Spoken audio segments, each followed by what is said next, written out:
खुलुमबाय आं किलिकां ब्रह्म बड'लेण्ड बुब्लिनि जानानै बयखौबो बरायना लाबाय दिनै 1 जुन 2024 नोंथांमोननो बड'लेण्ड बुब्लिया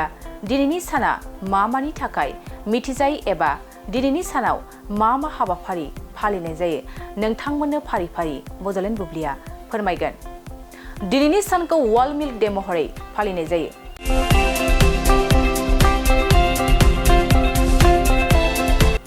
बोसोरफ्रोमबो वर्ल्ड मिल्क डे खौ जुन दाननि 1 खालाराव फालिनाय जायो बुहुमनां गाइखेर सानखौ जुथाइ हादोरा गाइखेरनि सायाव गोसो होनो आरो सावस्रिनां आदार बिबान गोनां आदार दिहुननाय आरो जिउ राहा आरो सुबुं समाजफोरजों हेफाजाब होनायाव गाइखेरनि बाहागोनि बादै सांग्रांथि लाबोनो मोनसे खाबु होयो बेनि अनगायैबो दिनैनि सानखौ global day of parents dinosaur day आरो नेशनेल अलिभ डे महरैबो फालिनाय जायो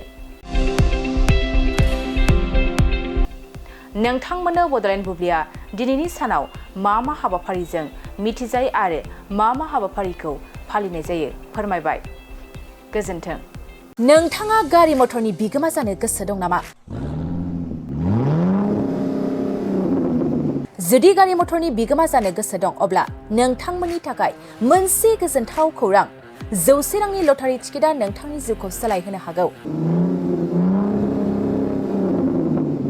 थारैनो खाफालाव दंब्ला ना गोरानाबो बिदै दैयो होननाय बादि 100 रांजोंनो नोंथाङा खाफाल दंब्ला जायखिजाया गंसे गारिनि बिगोमा जानो हागोन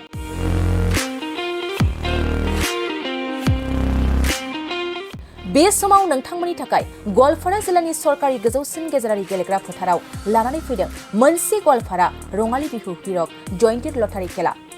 100 रांजोंनो नोंथाङा गोबां लाख रांनि लाक्जारि गारि मोननो हागोन जेरै टाटा आल्ट्राबास Mahindra Scorpio' Fronx Sigma grand Vitara wagon R Alto' केटेन Tata Harrier Tata Punch Baleno' Sigma Maruti Swift आरो महिन्द्र थार आरो बायदि बायदि बेनिखायनो गोसो गुदुं लटारि गेलेनो मोजां मोनग्रा बिथांमोना गोबाव सम खालामाजासे दानो टिकेट बायना लानो हागोन लोगोसे बे लटारिनि फिथाइखौ फैगौ 30 जुनाव होनाय जागोन नोंथाङा आबुङै मिथिनो थाखाय 6900079427 एबा 9678954511 जानबुं नाम्बाराव कल खालामना खौरां लानो हागोन